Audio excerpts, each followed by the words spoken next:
Hey guys, this is Tomer from MTG Goldfish. Before we jump into Pauper, I wanted to quickly inform you guys that not long after this video was recorded, our friend Jake suffered a cardiac arrest.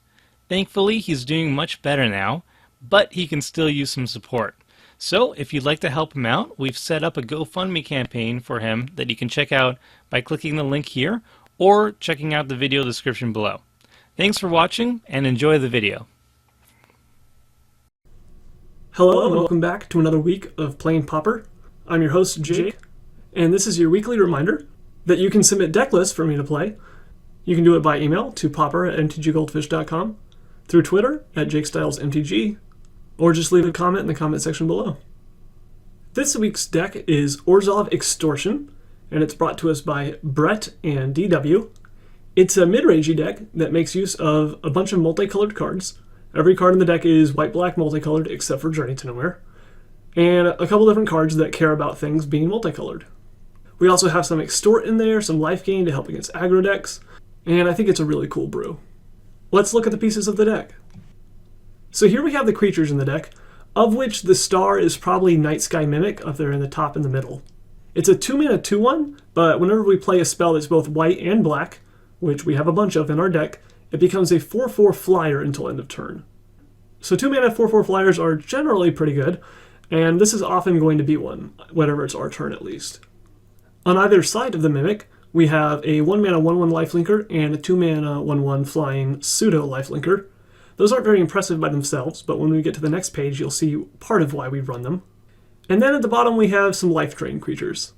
Tithe Drinker and Kingpin's Pet both extort and have relatively efficient bodies, while Blind Hunter drains for 2 times for 4 mana, so it's basically strictly better than Siege Rhino. On this page, we have 4 Edge of the Divinity, and in this configuration of the deck, it always gives +3/+3 for a single mana. And this is the reason that we're running 1/1 lifelinkers. It's because whenever we can turn them into 4/4 lifelinkers, or turn one of our other creatures into something even bigger, they become very strong. Additionally, we get to play Castigate, the Orzhov Thoughtseize, that exiles instead of discards and does not cost us life. For the removal in the deck, we run 4 Journey to Nowhere, 4 Pillory of the Sleepless, 2 Unmake. One of the versions that I was submitted had 4 Unmake and 2 Journey, so it switched the numbers. The Unmake is better for triggering the Mimic, and it also doesn't die to enchantment hate, but we already play so many enchantments due to the Edge of the Divinity, the Pillory, and the Journey that we're going to be weak to enchantment removal no matter what we do. Thus I went with the 2-mana Journey to Nowhere, having more copies, which works a little bit better with the Extort mechanic. The Manabase is super straightforward.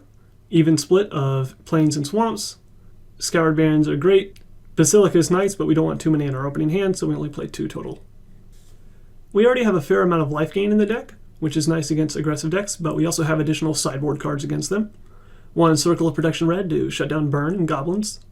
2 Lone Missionary against generic aggro decks. 2 Dust to Dust against Affinity. And 2 Holy Light against token decks like Elves and certain types of Goblin builds. Notably, we play Holy Light over Shrivel because we do have 1 toughness creatures in the deck that we do not want to kill. Against control decks, we have 2 Bojuka Bog to nuke a graveyard, 1 Undying Evil as tech against destroy removal spells, an additional Castigate, and 4 Choking Sands for Tron. I predict that this deck will be very good against aggro decks due to the life gain and the decent removal suite, but I expect it to fare a little bit worse against mid-range and especially control decks, because it has no way to draw cards or get 2-for-1s in the main deck, and it generally isn't fast enough to close out a game super quickly, unless it draws multiple Edge of the Divinity. Now that we know what the deck does, let's get to the games and see how we do.